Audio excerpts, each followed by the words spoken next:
Bonjour et bon sabbat à vous. Nous allons débuter ce moment de l'école du sabbat. Pour ce faire, je vous invite à vous tenir debout, tandis que nous effectuerons ici une prière silencieuse.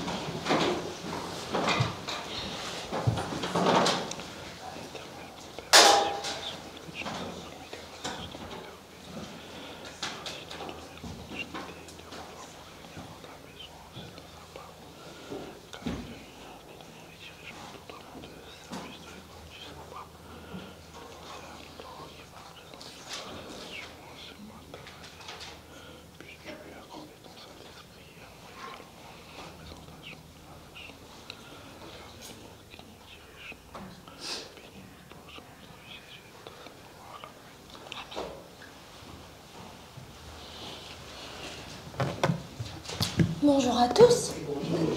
On va ouvrir ce moment avec un premier cantique qui sera le 543. Le numéro 543.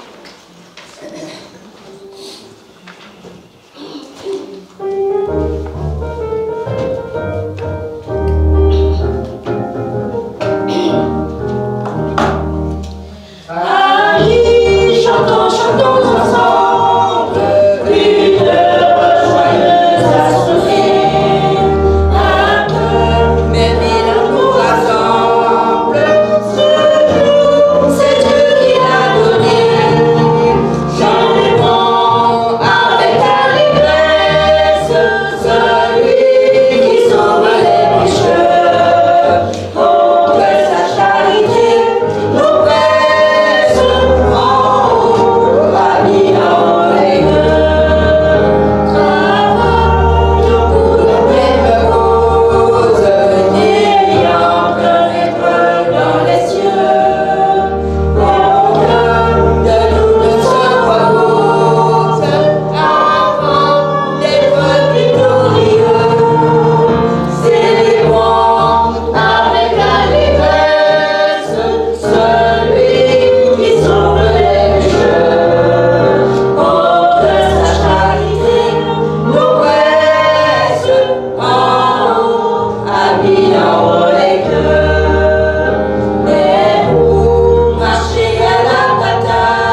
lire la parole de Dieu dans le livre d'Ésaïe au chapitre 12, les versets 2 à 6. Voici, Dieu est ma délivrance. Je serai plein de confiance et je ne craindrai rien. Car l'Éternel est ma force et le sujet de mes louanges. C'est lui qui m'a sauvé. Vous puiserez de l'eau avec joie aux sources du salut. Et vous direz en ce jour-là, louez l'Éternel, invoquez son nom, publiez ses œuvres parmi les peuples, rappelez la grandeur de son nom. Célébrez l'Éternel car il a fait des choses magnifiques, qu'elles soient connues par toute la terre. Pousse des cris de joie et d'allégresse, habitants de Sion, car il est grand au milieu de toi, le Saint d'Israël. Amen. Amen. Prosternons-nous et prions avec Kélio.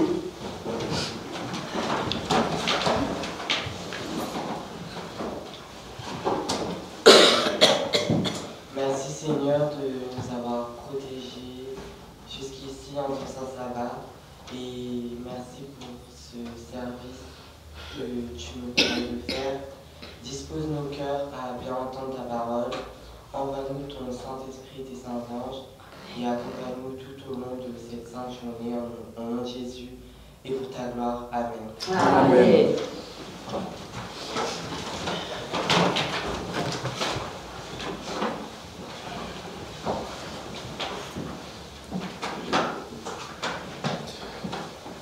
Bienvenue à chacun d'entre vous. J'invite les personnes à l'extérieur à rentrer.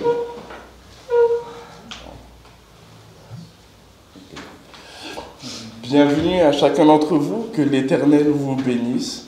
Le département de l'école du sabbat se fait une joie d'accueillir chacun d'entre vous pour ce moment de l'école du sabbat. Même les personnes qui nous suivent par le biais des réseaux sociaux, que l'Éternel vous bénisse et que nous puissions pleinement profiter de ce moment d'édification. Amen.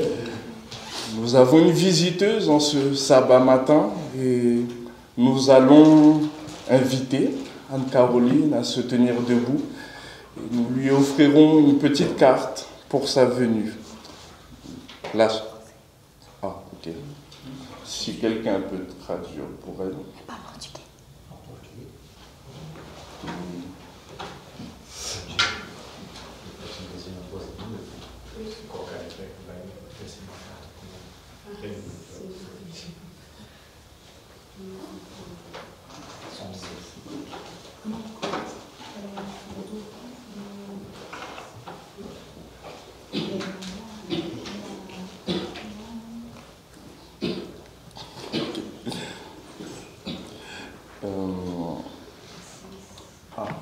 Et sans plus tarder, je vais laisser la place à Anne-Laure pour la méditation du jour.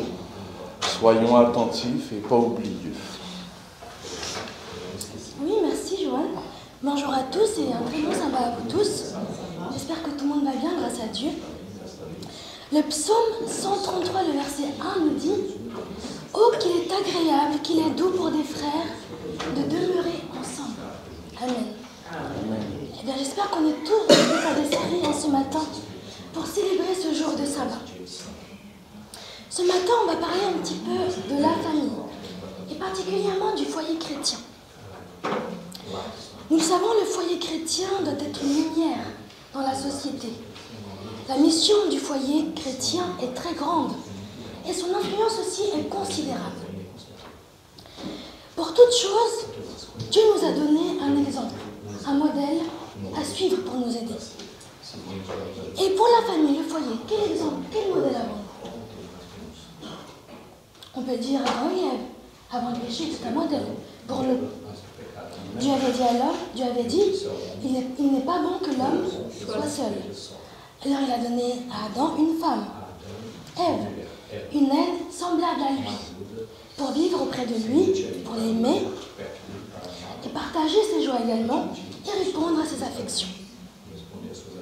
Et un autre modèle qu'on a aussi, on peut dire, c'est bien sûr la grande famille céleste.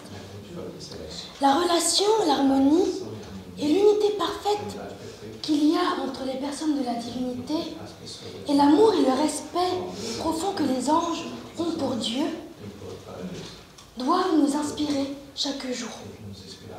Et le souhait de Dieu pour chacun d'entre nous, pour notre foyer, c'est que notre foyer soit un coin du ciel sur la terre. Il est dit dans le foyer chrétien que la plus belle illustration du ciel est un foyer dirigé par l'Esprit du Seigneur. Amen. Dans chaque famille, chacun a un rôle à jouer, n'est-ce pas? Des responsabilités aussi et des devoirs. Généralement, une famille est composée d'un père, d'une mère, d'un enfant ou de plusieurs enfants. Le père est considéré comme la force du foyer. La mère, on peut dire, elle est considérée comme la reine du foyer. Et les enfants aussi ont leur part à faire et à ne pas négliger.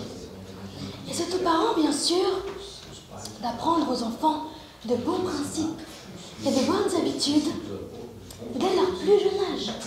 Amen. Proverbe 22, le verset 6 nous dit « Instruis l'enfant selon la voie qu'il doit suivre, et quand il sera vieux, il ne s'en détournera pas. » Amen. Il a dit aussi aux enfants dans Exode 20, le verset 12 « Honore ton père et ta mère, afin que tes jours se prolongent dans le pays. » Amen. Merci. Et quel genre d'atmosphère doit-il y avoir dans le foyer? Une atmosphère du ciel, de pureté. La joie aussi, amen. En général, les enfants reproduisent ce que font les parents. Il est dit dans le foyer chrétien que chaque foyer chrétien devrait avoir des règles à suivre. Les parents devraient, dans leurs paroles et dans leur comportement réciproque, donner aux enfants un exemple précieux et vivant de ce qu'ils souhaiteraient les voir devenir. La pureté dans la parole et la vraie courtoisie chrétienne devraient être appliquées sans cesse. Apprenez aux enfants et aux jeunes à cultiver le respect de soi, à être loyaux envers Dieu et envers les principes qu'ils ont choisis. Enseignez-leur à honorer la loi de Dieu et à s'y conformer. Amen. La vie du Christ, pour nous, est un exemple, un modèle en tout point. Lorsqu'il était sur la terre, comment étaient ses rapports avec les autres? Il était plein d'amour, n'est-ce pas? Et de compassion. Il parlait avec tendresse et avec les mots qu'il fallait. Le foyer, c'est le premier endroit sur terre où on doit chercher à vivre notre foi. Amen. Avant de vouloir faire du bien aux autres à l'extérieur, on doit apprendre à faire du bien à ceux qui sont à côté de nous. Oui. Si j'apprends à manifester de l'amour envers mes parents, envers mes frères, mes sœurs, et bien naturellement je vais manifester aussi de l'amour à l'extérieur. Amen. Et cela ne vient pas de nous, n'est-ce pas? C'est un don de Dieu. Alors que nous puissions faire cette prière, d'avoir les sentiments qui étaient en Jésus-Christ, même si ce n'est pas toujours facile. Que Dieu nous aide à être de véritables membres de la famille céleste. Amen.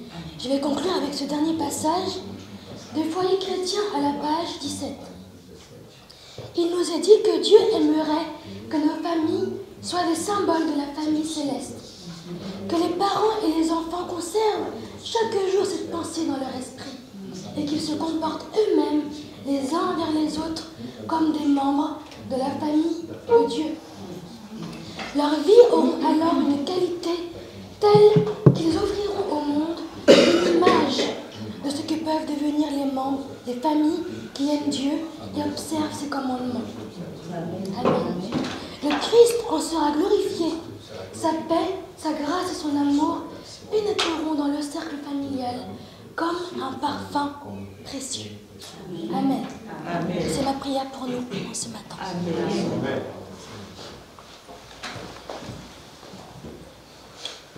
Puissions-nous être attentifs aux conseils qui nous ont été donnés par l'Éternel, par l'intermédiaire d'Alors, sujets sur lesquels nous sommes si souvent oubliés, malheureusement.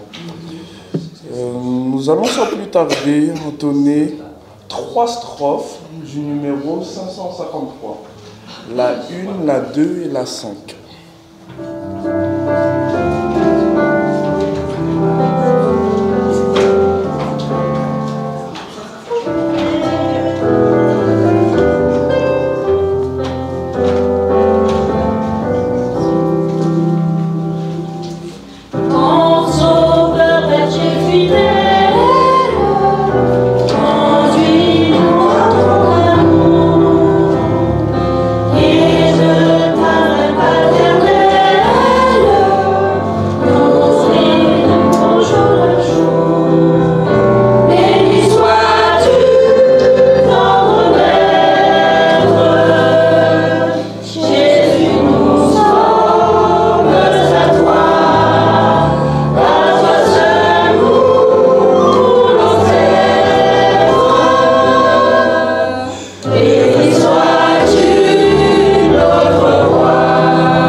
On va essayer de revenir pour 10h35.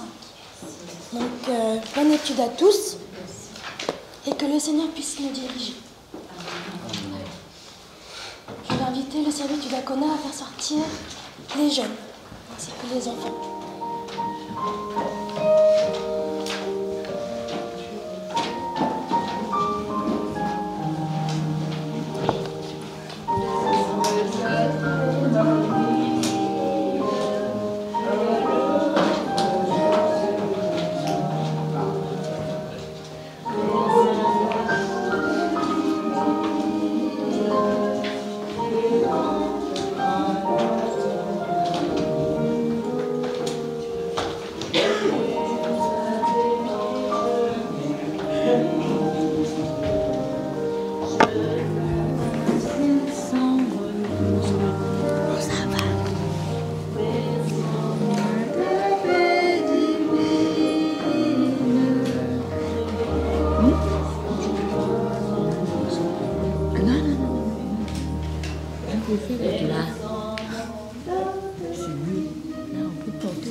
Rebonjour et bon sabbat à chacun d'entre vous.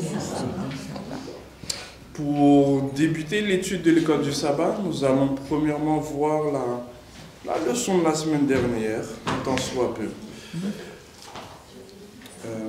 Le titre de la leçon de la semaine dernière était « Héros de la foi ». Le verset nous disait ceci. « Or, la foi est une ferme assurance des choses qu'on espère, une démonstration de celles qu'on ne voit pas. Pour l'avoir possédée, les anciens ont obtenu un témoignage favorable. Amen. » Amen. Le texte d'après nous dit ceci. « La foi salutaire est une opération par laquelle ceux qui reçoivent le Christ contractent une alliance avec Dieu. La vraie foi est une vie. Une foi vivante entraîne un accroissement de vigueur, une pleine confiance, communiquant à l'âme un pouvoir conquérant. Amen. » Donc, dans cette leçon, nous avions pu voir d'anciens héros de la foi, tels que Abel, Noé, Jacob, Samson et Joseph. Et je vais inviter certains d'entre vous qui sont désireux d'évoquer ce qui vous a interpellé dans les épreuves de foi de l'un de ces différents personnages.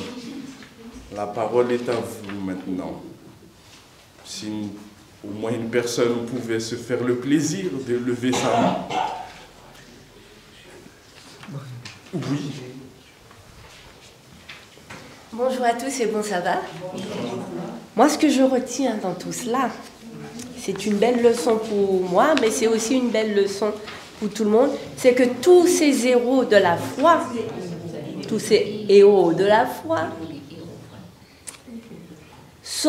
ont été des hommes comme nous. Ce sont des hommes qui ont connu des moments très difficiles, qui sont passés par des moments d'affliction, qui sont tombés, mais qui ont pu se relever grâce au Seigneur. Et c'est pour ça que je disais que c'est une leçon pour nous. Ça veut dire que nous aussi, qui sommes des hommes, comme il l'était aussi, nous traversons des moments difficiles. Nous allons traverser des moments très difficiles, mais par Christ qui nous fortifie, nous pourrons nous relever. Et je crois que là, c'est vraiment ce que nous devons retenir par ces temps plutôt difficiles. Merci. Effectivement, lorsqu'on parle de foi, la foi est synonyme de soumission, de confiance et de paix. Et c'est l'expérience, c'est la démonstration que ces héros nous ont fait et que nous devrions suivre aujourd'hui. Car tout ce qui a été écrit d'avance, l'a été écrit pour notre instruction. C'est vrai, nous vivons un temps de détresse, un temps où l'insécurité existe et que sais-je. Mais le Seigneur nous invite aujourd'hui, avec ces exemples que nous avons, de marcher par la foi, comme aime dire la sœur, notre bien-aimée sœur Huguette, marcher par la foi et non par la vue, sachant que le Dieu qui a créé toutes choses, qui a envoyé son Fils pour nous sauver, est capable de faire des exploits pour nous. Nous ayons vraiment cette foi et demandons-lui la foi, parce que c'est un don. Donc nous devrions lui demander chaque jour, Seigneur, augmente-moi la foi. Amen. Je voulais dire, il y en a un qui n'a pas été mentionné dans la leçon et qui a été repris dans le Nouveau Testament, c'est Élie. Et il nous a dit que Élie était un homme de la même nature que nous. Élie a fait confiance à Dieu, tout comme Joseph avait eu ce songe. Il voyait tout le monde à genoux à ses pieds, mais avant d'être à genoux à ses pieds, c'est lui qui était un peu à genoux au pied de tout le monde. Et il a fait confiance à Dieu. Et c'est pourquoi quand il a été tenté chez Potiphar, il a dit, pécherai-je contre mon Dieu? Tout ce il a fait confiance à Dieu. La promesse, et c'est pour nous, pour ce que j'ai retenu pour nous, il faut faire confiance à Dieu. Quand Dieu a dit quelque chose, il le fera. Notre temps n'est pas le temps de Dieu. Il faut faire confiance au Seigneur, quel que soit. C'est tout. Comme Élie, il faut le faire confiance. Amen. Amen. Oui. Moi, je vais intervenir concernant Noé pour nous rappeler ce que le Seigneur nous avait dit concernant cet homme de foi. On nous dit que Noé, c'était un homme juste et intègre. Dans son temps, il marchait avec Dieu. Et on nous dit que Noé, il exécuta tout ce que Dieu lui avait ordonné. C'était un homme de foi, il avait écouté la voix de Dieu. Dieu lui avait demandé de confectionner une arche. Il l'avait fait, sans qu'il n'y avait, on pourrait dire, aller construire une arche sur une montagne, ce sera insensé. Mais il a écouté la voix de Dieu, il a obéi et il a pu sauver toute sa famille. Amen. Ce que j'ai retenu dans cette leçon particulièrement, c'est la logique de Dieu dépasse de loin la logique de l'homme. C'est vrai, d'après tous ces exemples, là nous voyons que Dieu fait au-delà. Nous avons aussi l'exemple lorsque des Israélites, lorsqu'ils devaient aller en bataille, à la guerre contre les Haïens, et comment Dieu a arrêté le soleil. C'est extraordinaire, ce Gabaon, pour que les enfants d'Israël aient la victoire. Donc, vraiment, cela nous permet de comprendre que Dieu est capable de faire des choses au-delà de ce que nous pouvons imaginer.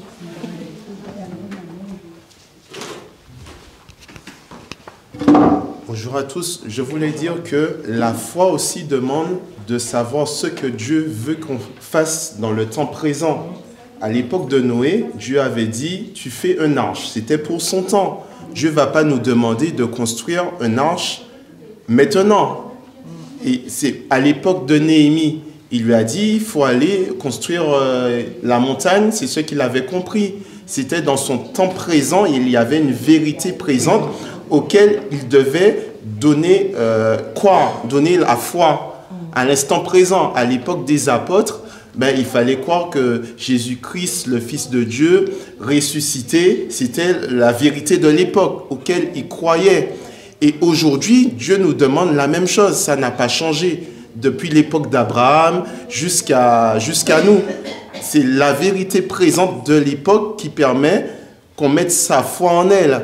Et effectivement, il y aura des événements qui vont arriver, qui vont nous demander une foi. Parce que pour être un héros de la foi, c'est à l'instant présent. C'est à l'époque de David, quand Goliath, par exemple, il est arrivé, il a démontré sa foi. Parce que c'est le Saint-Esprit qui l'a animé et il a démontré sa foi. Et il est dit dans Hébreux 11, « Par la foi, nous comprenons que le monde ont été formés par la parole de Dieu de sorte que ce qui se voit n'a pas été fait de choses qui paraissent. » La foi est simple, c'est croire que Dieu peut l'accomplir par sa parole. De ce qu'il a dit à la création, les choses, elles se sont faites.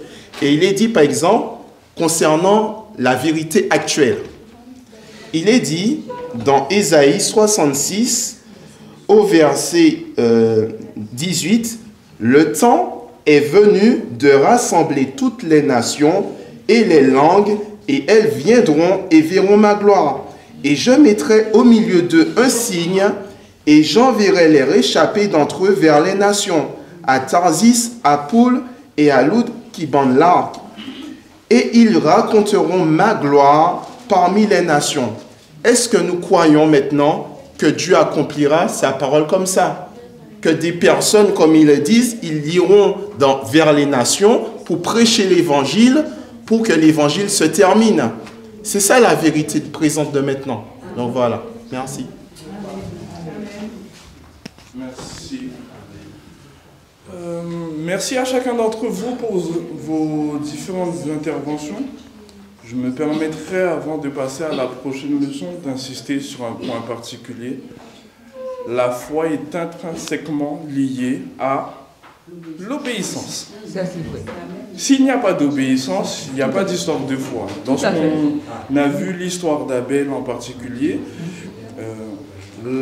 l'offrande d'Abel a été acceptée parce qu'il a obéi. C'est tout. L'offrande de Caïn n'a pas été acceptée parce qu'il a désobéi. À l'instant, j'oublie ton nom. Matthieu évoquait le fait que nous devrions proclamer l'évangile, etc. Mais pour aller proclamer l'évangile, il faut que ma foi soit vivante aujourd'hui. Il faut que je sois en communion avec l'Éternel. Si je ne suis pas en communion avec l'Éternel aujourd'hui, ma bouche doit rester fermée pour toutes les nations.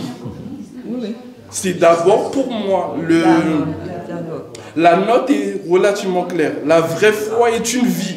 Une foi vivante entraîne un accroissement de vigueur, une pleine confiance, communiquant à l'âme un pouvoir conquérant.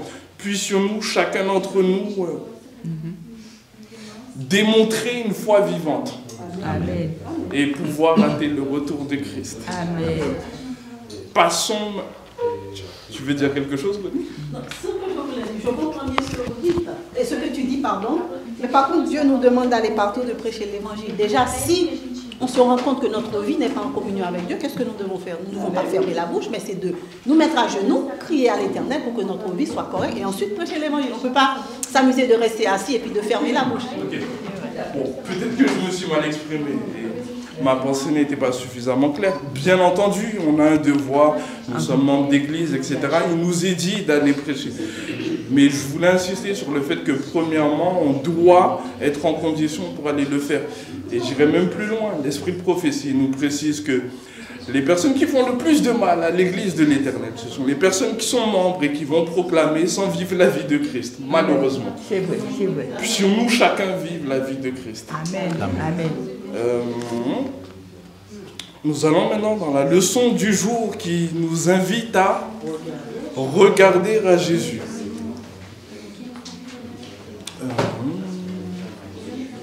Tu peux lire le verset pour moi, Kélio, s'il te plaît? Hébreux 12, verset 2. Ayant les regards sur Jésus, le chef et le consommateur de la foi, qui en vue de la joie qui lui était réservée, a souffert la croix, méprisé l'ignominie, et s'est assis à la droite du trône de Dieu. Amen. Amen.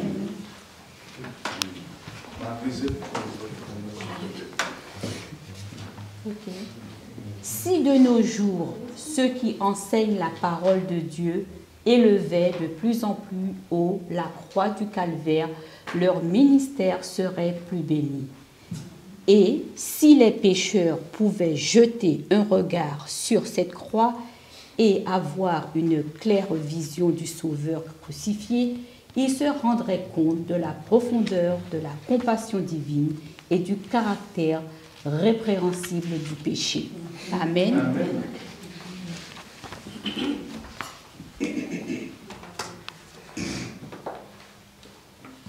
Dans cette première partie, je crois que les textes, que ce soit biblique ou de l'esprit de prophétie, sont relativement clairs et on est grandement invité à regarder à Jésus. On va développer toutes ces notions dans la suite de la leçon. Dans la partie de dimanche, nous sommes invités, chacun d'entre nous, à déposer tout fardeau. Alors, ce qui nous pèse dans notre marche chrétienne, ce sont les fardeaux, mais quels sont les fardeaux qui pèsent dans notre marche chrétienne? Oui. La nôtre, elle est claire. Il nous a dit au départ, déposez tout fardeau. Mais nous avons le lieu pour le déposer, si ce n'est au pied de Jésus. Et nous savons que c'est le péché qui entrave notre marche chrétienne.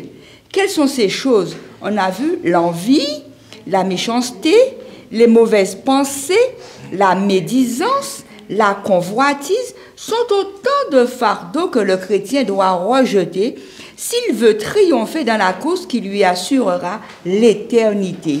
Voilà tous ces fardeaux que Dieu nous demande de venir et de déposer à ses pieds.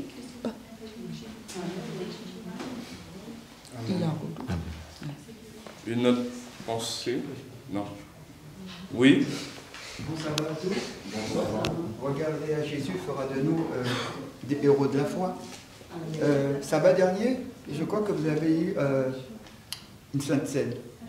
Le Seigneur m'a fait voir quelque chose. J'ai demandé, mais qu'est-ce que c'est regarder à Jésus? Est-ce que c'est de regarder une image? C'est ça, regarder à Jésus? Il m'a fait voir une personne qui avait un différend avec un membre de sa famille. Il a été se réconcilier, il a pris la sainte scène. C'est ça, regarder à Jésus. Obéir à Jésus-Christ. Et le Seigneur m'a fait voir la personne qui a fait cette chose-là. C'est ça, regarder à Jésus. Obéir à la voix. La personne n'a pas pris la sainte scène. Il a été se réconcilier avec un membre de sa famille et il a pris la sainte scène. Il s'est mis en règle. C'est ça, regarder à Jésus. Amen.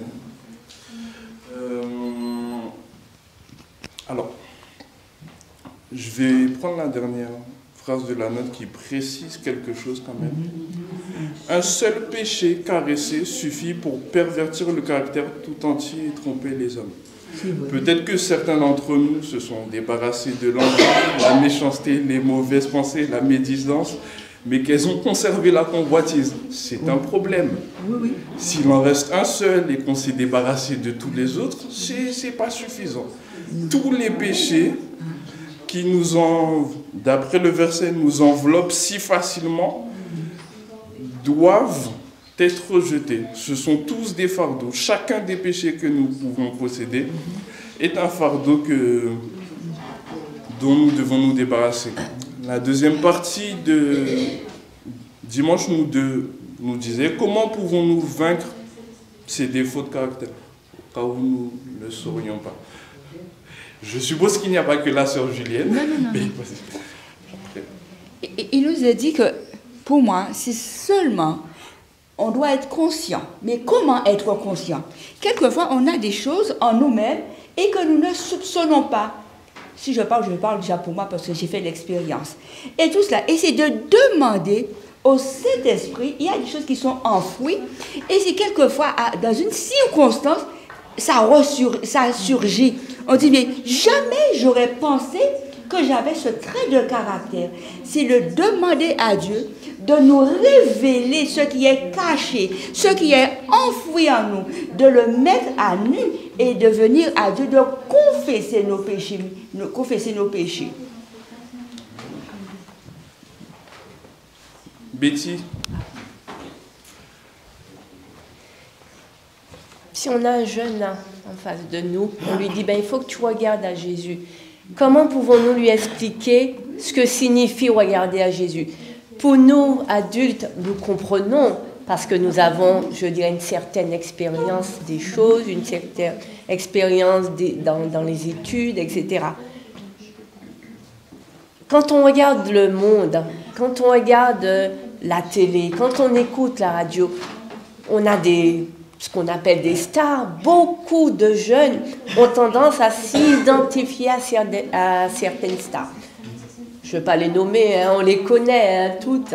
Ici, on regarde quelquefois des jeunes filles dans la rue ou des jeunes hommes qui sont habillés comme certaines stars, qui parlent comme certaines stars, qui chantent comme certaines stars, qui je dirais, qui ont une attitude, une vie similaire à certaines stars. Pourquoi? C'est parce que ces jeunes regardent à ces personnes. Ces jeunes imitent ces personnes, écoutent ces personnes continuellement. Et en fait, on finit par ressembler à ces gens qu'on regarde, à ces stars qu'on regarde. Je dirais que c'est pareil. Regarder à Jésus, vouloir lui ressembler, il faut déjà connaître sa vie, il faut l'étudier, l'imiter. C'est ça, regarder à Christ. C'est ça, avoir les regards fixés. Et c'est en connaissant la vie de Jésus et c'est en étudiant, en méditant qu'on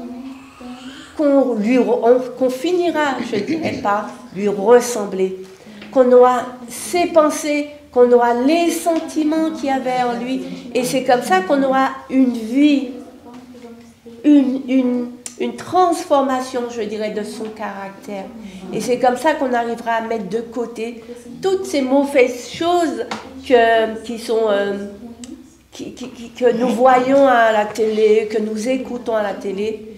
Et c'est comme ça qu'on mettra de côté toutes ces stars et leur vie qui ne sont qu'éphémères et qui ne sont que chimères. Et c'est comme ça qu'on finira par ressembler à notre Dieu, avoir son caractère. Amen.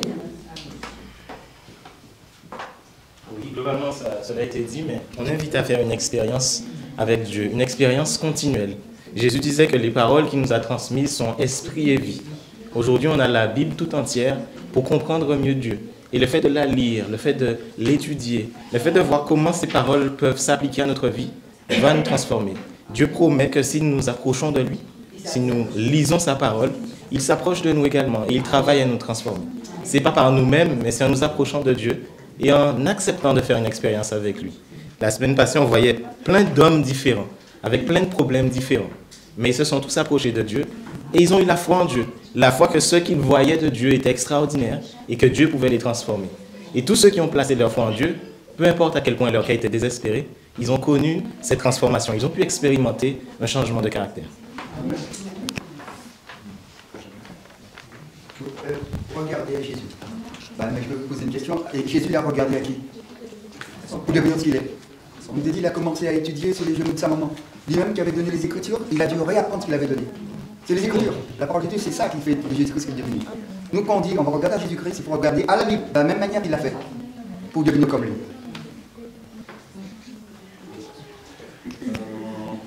La note nous disait ceci: en regardant à Jésus, on obtient une vue plus profonde et plus exacte de Dieu et l'on est transformé par cette contemplation.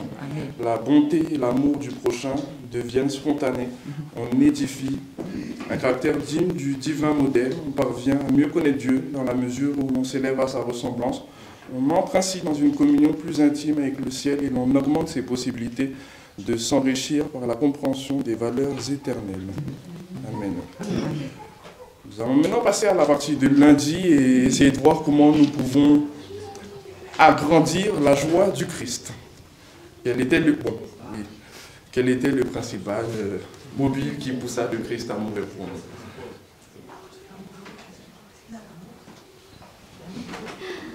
Car Dieu a tant aimé le monde qu'il a donné son Fils unique, afin que quiconque soit sauvé. Donc c'est l'amour du Père, il a fait une démonstration. Par son sacrifice, il a fait une démonstration pour nous. Et chaque jour, nous sommes invités à suivre cette trace pour bénéficier de sa joie. De sa joie.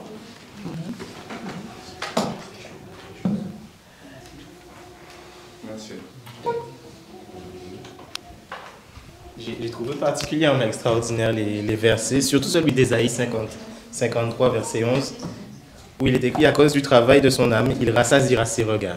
Et c'est en regardant toutes ces personnes qui auront été sauvées que Dieu va rassasier ses regards.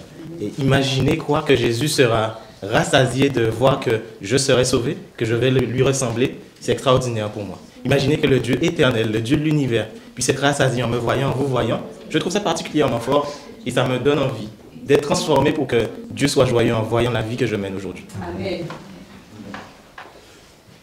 La note nous disait que c'était le salut des âmes qui soutenait le Fils de Dieu pendant sa vie de labeur et de sacrifice.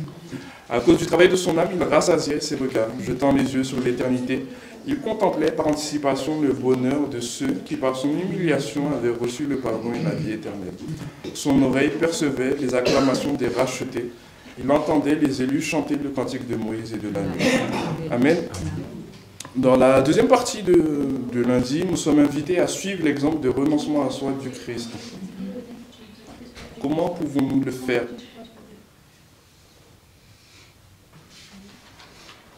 Comment pouvons-nous suivre l'exemple de renoncement à soi du Christ?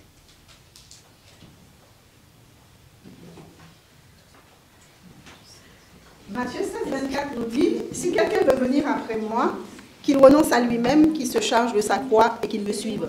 Nous savons que le Seigneur Jésus, c'est l'exemple par excellence. Et lui, quand il était sur la terre, il a fait toute la volonté de son Père. Il a renoncé à sa vie lui-même.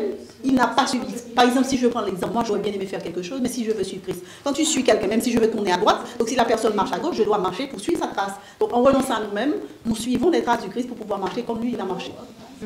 Amen. Oui, il nous dit aussi dans Matthieu, c'est Matthieu 11, « Venez à moi, vous tous qui êtes fatigués et chargés, et je vous donnerai du repos. » Le Seigneur se propose aujourd'hui de nous alléger, d'alléger tous les soucis. Il nous invite à déposer tous nos fardeaux. Et donc, c'est comme cela que nous pourrons profiter aussi de sa joie. Le Christ, chaque jour, il nous invite à le rechercher d'une façon pratique. Le matin, quand je me lève, la première chose, je remercie Dieu de la nuit que j'ai passée. Et je lui demande aussi de m'aider à passer une bonne journée. Je fais le culte du matin. Quand je pars à mes occupations, je lui dis: Seigneur, donne-moi la force et l'énergie de t'honorer dans toutes mes actions. C'est ça, faire de Christ aussi notre joie. Et ça aussi, nous honorons notre Dieu. Et il est joyeux aussi de voir ses enfants marcher chaque jour dans ses pas. Parce qu'il a tout réalisé, il a tout fait pour que nous puissions avoir la vie, mais la vraie vie. Le titre de la leçon, c'est « Regardez à Jésus ». Et j'ai bien aimé quand Josué a repris cette pensée, ce qui fait la joie de Christ. Mais nous, qu'est-ce qui va faire notre joie aussi? Puisque nous sommes appelés à ressembler à Christ dans tout ce que nous faisons. Et c'est dans la note de la leçon, il nous est dit, c'est le suave parfum de l'amour pour nos semblables qui révèle notre amour pour Dieu.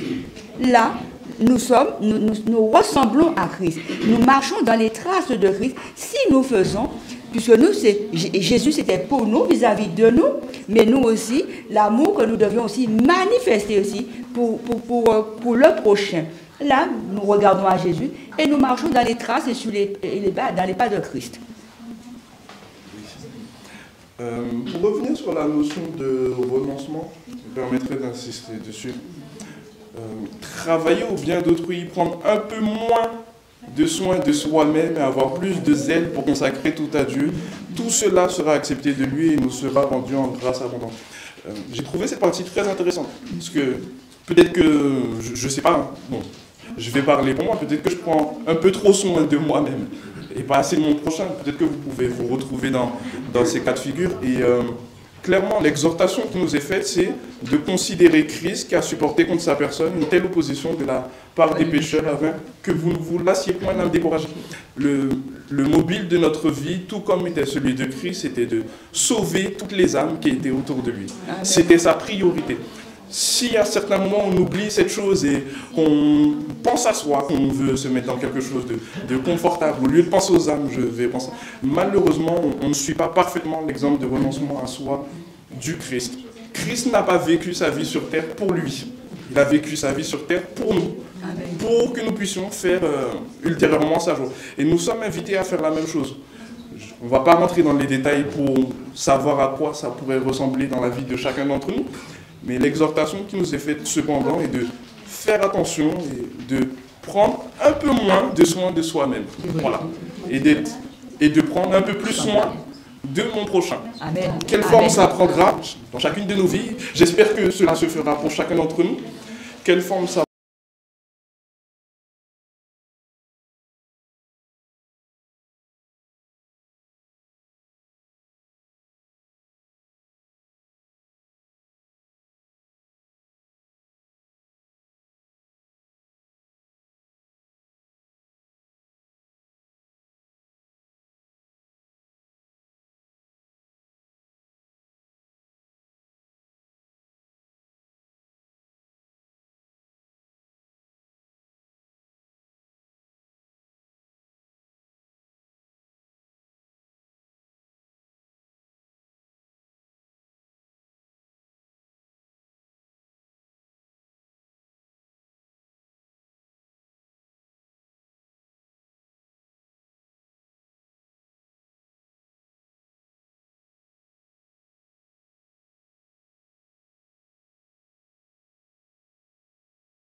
prendra, l'Éternel verra et puissions-nous faire sa joie.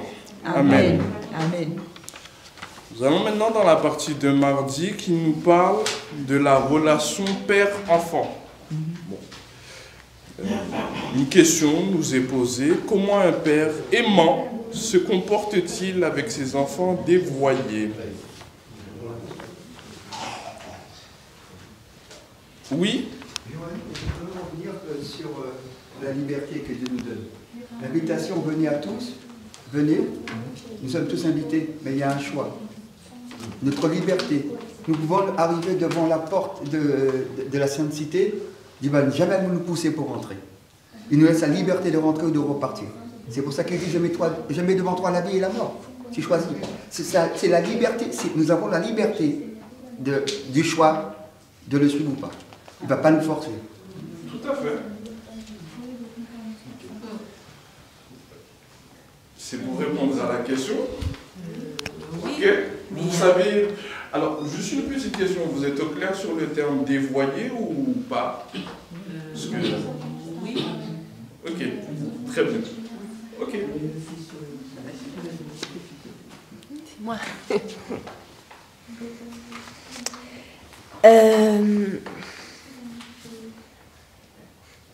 Qu'est-ce que j'allais dire? Oui, effectivement. Nous savons que le Seigneur, en fait, les enfants sont un don du Seigneur. Les parents représentent le Seigneur dans l'éducation de l'enfant. Le Seigneur nous demande d'éduquer nos enfants, de les préparer pour le parvis céleste. Et nous le faisons, bien entendu, avec amour, avec compassion, comme le Seigneur l'est pour nous. C'est un tendre Père. Mais là, la question, je dirais, elle est très précise. Pour un enfant dévoyé, nous savons que ce n'est pas toujours chose facile d'éduquer les enfants. Mais quand les enfants sont, je dirais, ont un caractère difficile, là, il est parlé d'un enfant dévoyé, c'est-à-dire un enfant qui commet des actes répréhensibles, qui demande un peu de punition, je dirais, ou un enfant dévoyé qui a quitté le bon chemin. Là, l'éducation, je dirais, ne sera pas la même que celle qu'on donne à un enfant, j'ai envie de dire, sage, tranquille, etc. Quand on écoute cette société, quand on voit les lois qui sont votées, c'est des lois, je dirais, assez restrictives par rapport à l'éducation qu'un parent doit donner à son enfant. Concrètement, il y a des lois qui sont votées où on dit, bon, ben, vous n'avez pas le droit de corriger votre enfant. Vous n'avez pas le droit de lui donner une fessée. Qui ici n'a pas pris une fessée quand il était petit? Moi, j'en ai pris. On n'a pas le droit de répondre. On n'a pas le droit de répondre. J'ai pris des fessées, je suis sûre que vous avez pris des fessées ici. Est-ce qu'on en est mort? Non. Et si on est ici, je dirais que c'est aussi l'éducation, pas toujours, mais de nos parents. Il est très difficile de corriger un enfant dans cette société. Mais nous, chrétiens, le Seigneur nous a donné des instructions. C'est parce que nous les aimons que nous devons les reprendre. Quitte à donner une petite fessée, non pas sous la colère, mais par amour. Des fessées, des petites corrections avec amour, j'en ai donné. Mais en suivant les instructions que nous donne le Seigneur. Il ne nous demande pas de martyriser, il ne nous demande pas de tuer nos enfants, mais il nous dit simplement quand il faut utiliser cette petite verge, mais il faut l'utiliser simplement pour, quelquefois c'est difficile quand on parle 1, 2, 3 fois, ça ne rentre pas toujours. Mais quand il faut corriger, et je dis bien avec amour, il ne faut jamais corriger un enfant sous la colère, parce qu'on peut effectivement faire des actes répréhensibles. Il faut simplement suivre les instructions du Seigneur, et quand il faut corriger, mais vraiment corriger, il ne faut pas hésiter à le faire en discutant, en expliquant à l'enfant simplement que si je le fais par amour, parce que c'est un devoir que le Seigneur me demande de faire. Voilà. Amen.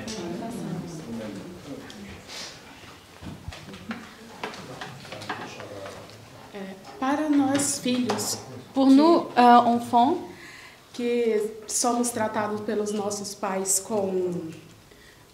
Muitas vezes achamos que é com maldade ou com dureza. Parfois, on pense que nos parents ils nous traitent avec méchanceté et dureté. E no momento que isso ocorre, a gente entende que foi assim uma coisa muito errada. Et lorsque ça arrive, on pense que c'était quelque chose de très erroné de leur part. Mas eu só entendi as correções de minha mãe. Mais j'ai compris seulement toutes les châtiments, les corrections de ma mère. Quando estava em uma sala de aula. Quand j'étais dans une classe de cours. Com 15 crianças. Devant 15 enfants. Que os pais vinham e me perguntavam. Et les parents ils venaient me demander. O que fazer com os meus filhos? Qu'est-ce que je dois faire avec mes enfants? E eu não sou mãe. Moi, je ne suis pas mère. Não tenho essa experiência. J'ai pas cette expérience. Mas a experiência da minha mãe, mais l'expérience de ma maman, me ajudou a ajudar os pais da minha escola. M'a aidé à aider les parents de mon école. Então, eu entendo que a correção ela é nécessaire. Donc, moi, je comprends que les punitions, la correction, elle est nécessaire para que formamos pessoas boas, pour qu'on puisse former des bonnes personnes. Então, nós como filhos temos que sempre observar, né, aos nossos pais. Et donc, nous, en tant qu'enfants, on doit toujours regarder nos parents, les observer. E também ter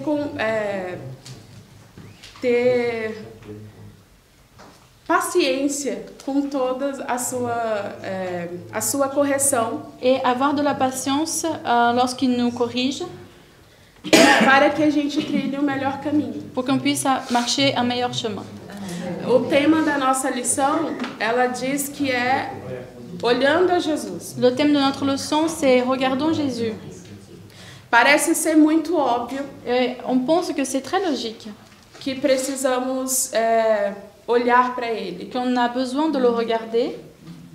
Mas muitas das vezes, mais souvent, nós nos pegamos olhando para outras pessoas. On voit nous-mêmes regarder, observer d'autres personnes.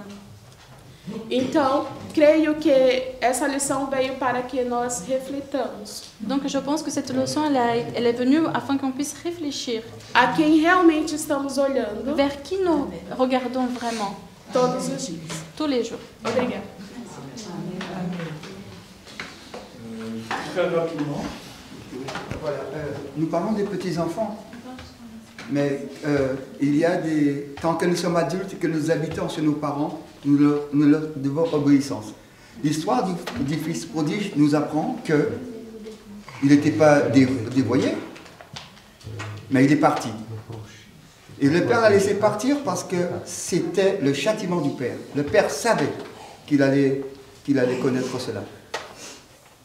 Le père ne va pas le frapper comme on frappe un petit enfant. Il a dit, tu ne voulais pas m'écouter? Va, la vie va t'apprendre et tu vas revenir.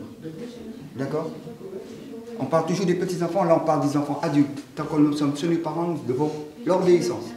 Et si nous partons, le père va le laisser partir parce qu'il va dire que la leçon de la vie, tu vas revenir en courant. C'est ce qui s'est passé. Mais c'est une correction. C'est une correction. Alors, au vu de vos réponses, vous vous êtes surtout concentré sur la relation père-enfant sur cette terre, et ce que j'entends parfaitement. Bon. Okay. Oui, vas-y.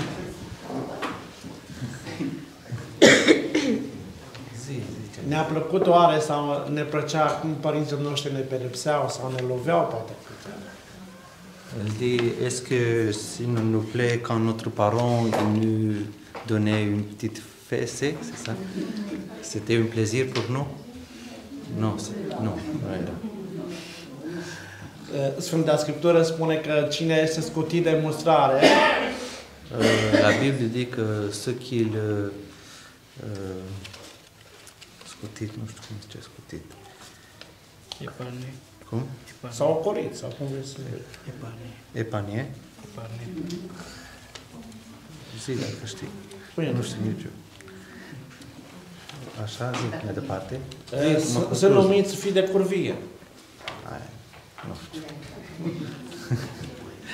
Bon, il dit quelque chose comme que dans la Bible il est écrit que ceux qui ne l'obéissent pas, ils ne sont pas du fils qu'il est né dans la vérité. Voilà.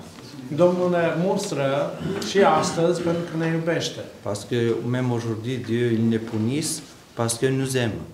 Și noi suntem datori să primim mustrarea pentru că ele ne ajută la creșterea spirituală. Et nous on doit obéir parce que si on obéit, on peut grandir dans nos vies spirituelles. Amen. Amen.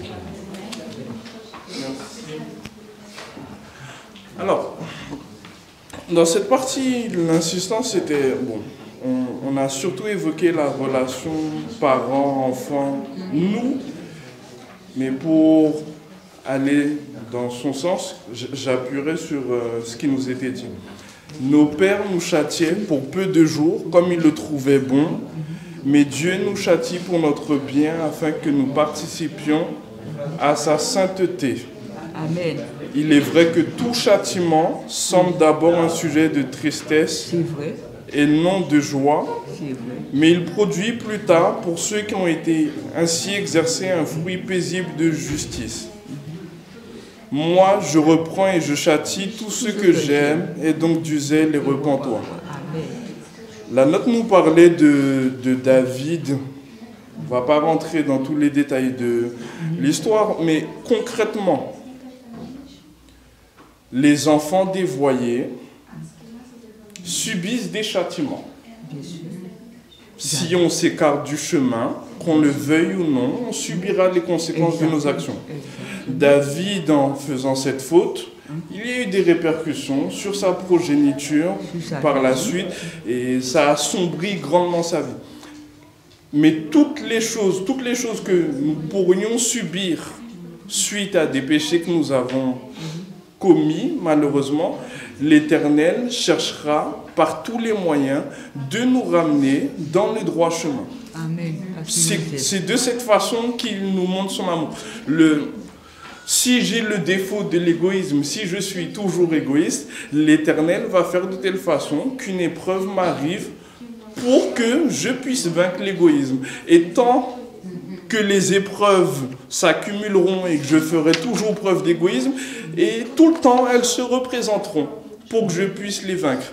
Si à un moment donné je n'ai plus à être, tenté par ce genre de choses, c'est que malheureusement, je suis peut-être allé trop loin et que l'Éternel ne peut malheureusement plus rien faire pour nous.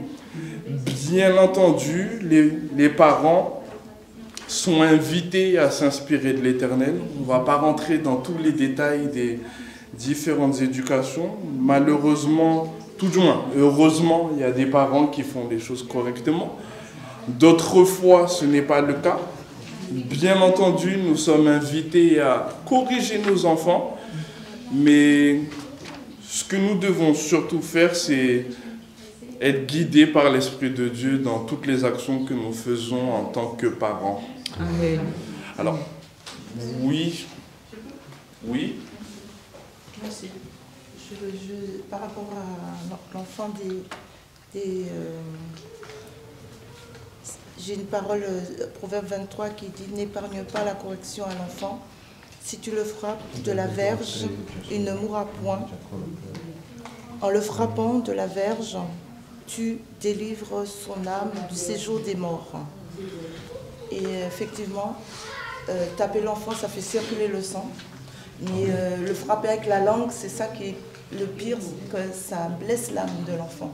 La plupart du temps, et même Dieu nous corrige, j'en ai 6 enfants, et parfois il prend un homme pour nous corriger. Voilà. Oui. Je voulais revenir sur pas mal de sujets qui ont été débattus ce matin, mais je voulais simplement faire remarquer que dans le monde actuel, il y a 2 éducations. Il y a la fausse éducation et la vraie éducation. la fausse éducation, elle est donnée par les grandes universités comme Hawaï, la Sorbonne et tout ceci. Mais quand les jeunes ils grandissent, ils prennent une autre direction. Ils ne prennent pas la direction de Dieu. Tandis que Jésus, quand il était petit, il a été éduqué par sa mère et la Bible nous dit qu'il grandissait en grâce devant Dieu, devant les hommes et devant les hommes. Alors donc, nous voyons que les grandes universités actuelles enseignent la fausse éducation. Mais l'éducation, la vraie éducation, elle est donnée par Dieu et par Jésus lui-même, qui a suivi les conseils de sa mère, l'éducation de sa mère. Voilà ce que je veux dire. Excusez-moi, on a entendu parler aussi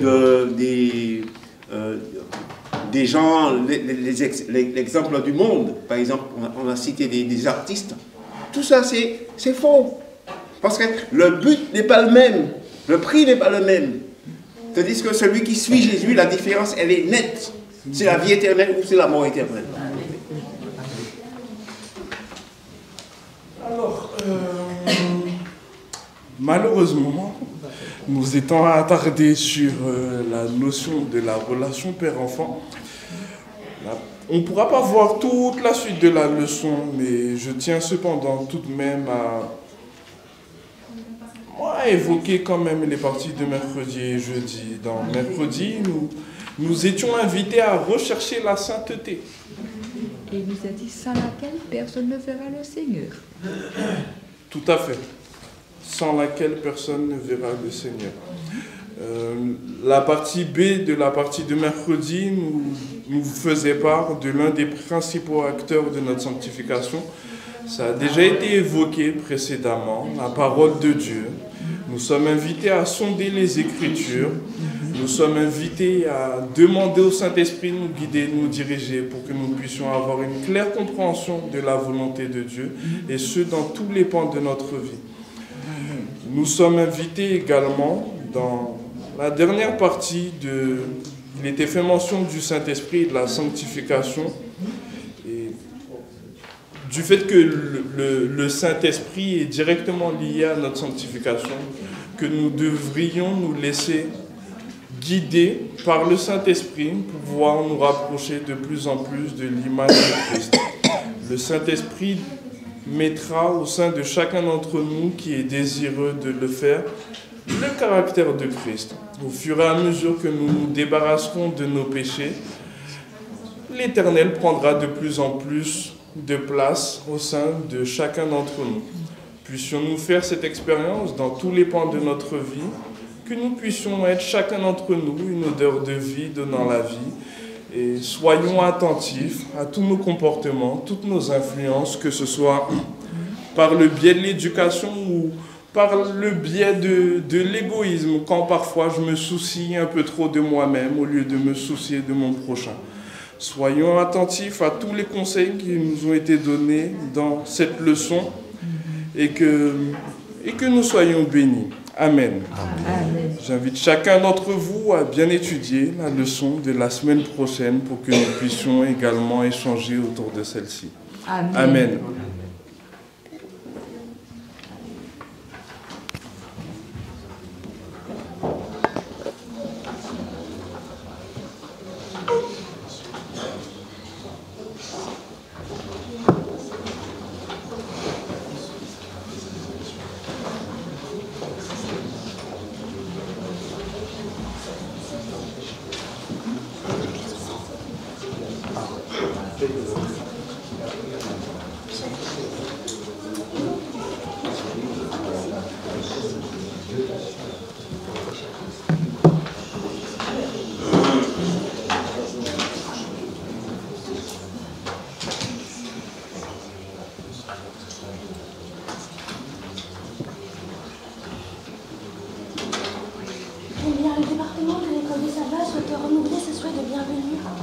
À chacun d'entre vous, à ceux qui nous ont rejoints.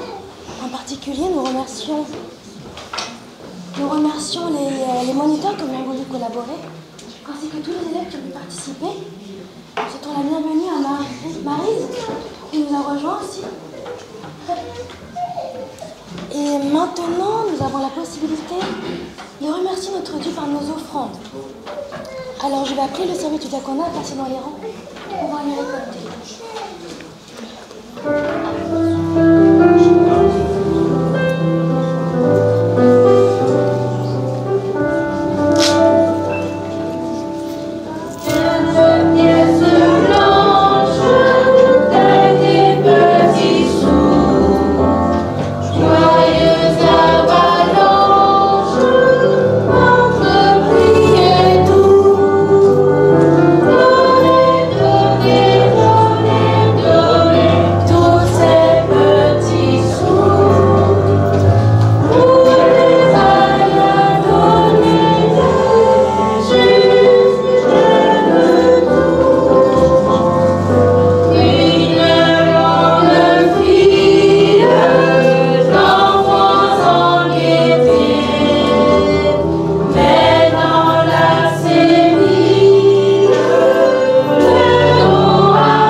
Nous entendrons maintenant les paroles du numéro 315.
Nous te remercions, Seigneur, pour le privilège que tu nous as donné de pouvoir échanger sur ta parole, d'en apprendre toujours plus sur ton caractère et sur celui du Christ, sur le caractère que tu veux que nous puissions revêtir afin d'être trouvés justes devant toi le jour où tu viendras.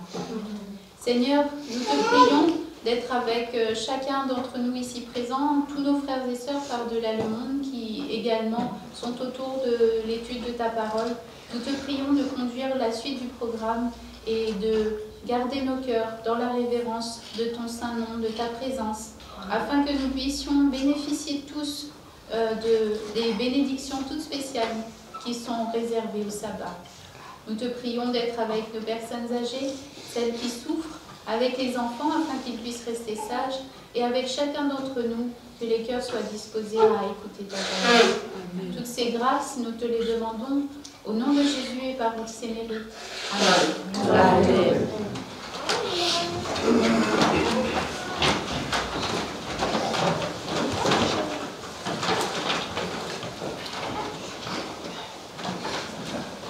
Le département de l'école du sabbat remercie chacun d'entre vous pour sa présence, sa participation, les personnes qui nous suivent par le biais des réseaux sociaux également. Puissiez-vous, chacun d'entre vous, être bénis et puissions-nous, comme nous était encouragés à le faire dans la leçon, chacun d'entre nous regarder à Jésus et que nous puissions, chacun d'entre nous, devenir chrétiens si nous ne le sommes pas encore, ou d'avancer dans la cause chrétienne si nous le sommes déjà. Je souhaite à chacun d'entre vous un agréable sabbat. Vous allez avoir quelques minutes avant le service du culte pour pouvoir respirer et vaquer à diverses occupations. Puissions-nous